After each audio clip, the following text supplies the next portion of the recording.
Hello and welcome back to the Archverse. I watched the Super Mario Galaxy movie. Should you Nintendo do or Nintendo don't? Stick around and find out.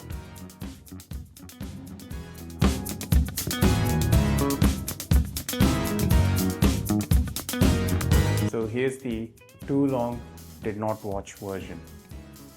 The Super Mario Galaxy movie is a direct sequel to the Super Mario Bros. Movie. It takes these characters into a galactic setting filled with thrills and adventures. It is definitely a fun time watch for the entire family. The children will love the colorful and bright visuals, while there's plenty of Nintendo nostalgia for the adults. However, the story is as thin as Paper Mario, and on the whole, it feels like a DLC expansion rather than a full-blown sequel. So that's the too long did not watch version, but here are some more details in case you're interested.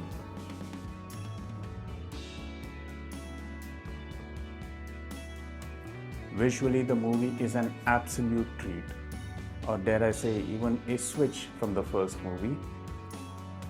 The landscape is vast and even epic as you journey from the small castles to alien worlds to literally battle in the stars and even a fun trip to an intergalactic casino.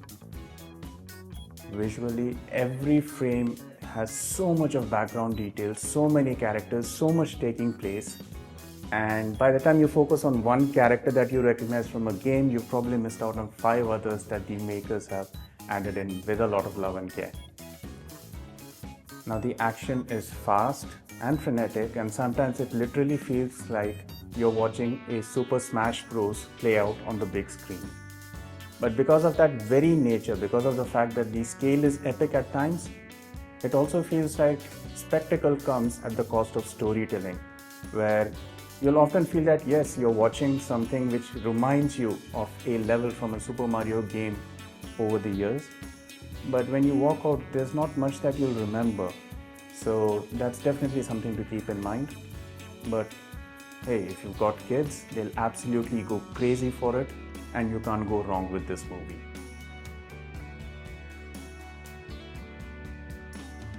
Storytelling is definitely where Super Mario Galaxy suffers a lot. Now, yes, I know you'll say that it's an animation movie, no one's expecting a great piece of literature that will move your heart, but still, even within those limits, it doesn't feel too different from what the first movie was all about. The story is still Princess gets kidnapped again, and Mario and Luigi have to go and rescue her again. Yeah, pinch me if you haven't heard that before. And strange to say, but in a Super Mario movie, it feels like Mario and Luigi themselves are kind of like side characters, right? So there's not much character development as such, other than the, spoiler alert, romance subplot between Peach and Mario. And yeah, nothing of note really happens to either character. New characters come in, so you've got Rosalina, you've got Bowser. Now they're one-dimensional in some ways. They've got like 2 or 3 bullet point arcs, but no one's really completely fleshed out. But yeah, I mean, Yoshi, surprising character. I watched with a young one and they absolutely loved Yoshi, so I can see that Yoshi is going to find an entirely new fan base. So definitely a character that's made for the kids. Bowser is very nerfed. He's almost like a parody of himself from the first movie.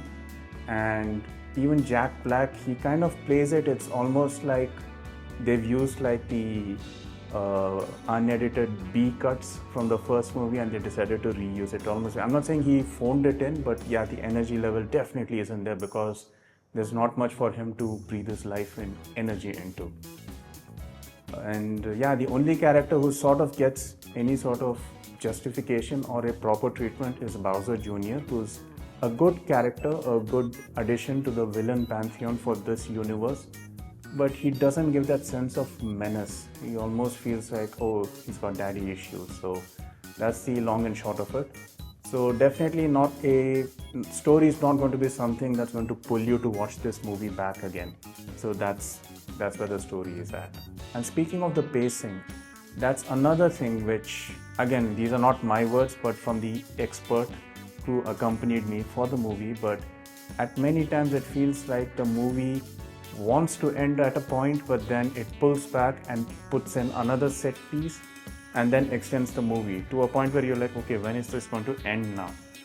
Not saying that it makes the movie feel long as such, but the pacing does feel like there's a lot of padding over there rather than something substantial taking place.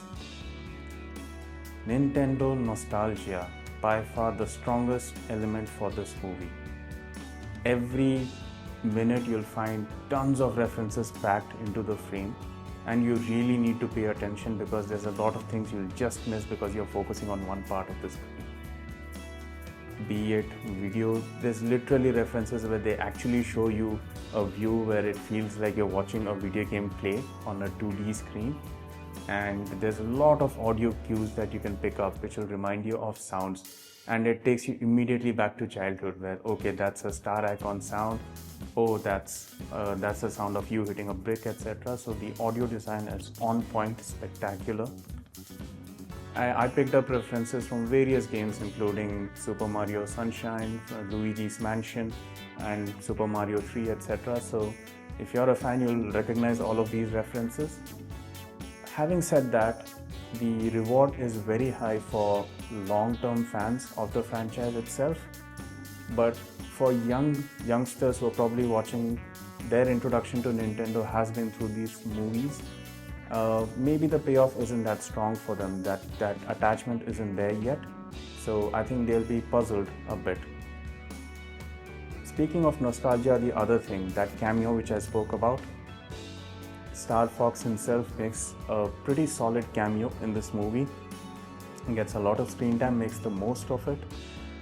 But again, if you're a video game fan, you'll recognize, but if you don't know who Star Fox is, you'll probably be puzzled about who's this person and why are they getting so much screen time.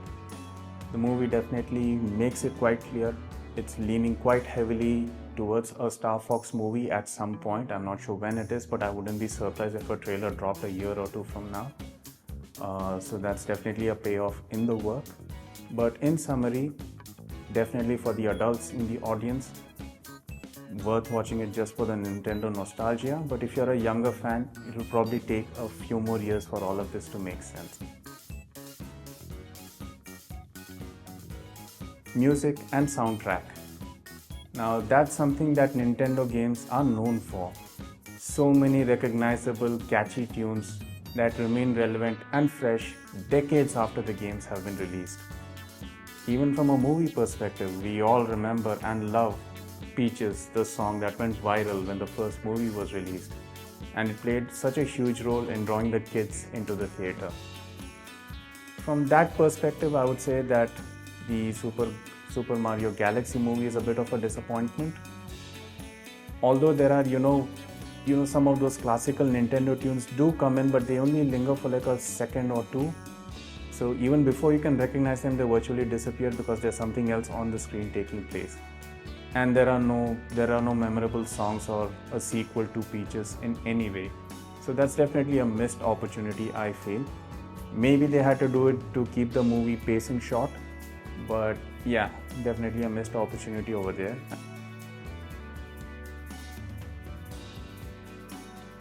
Don't worry if you're a parent or someone who's planning to watch this movie with a junior.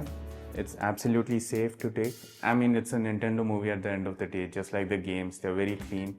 There are a couple of jump scares in between, but nothing really scary.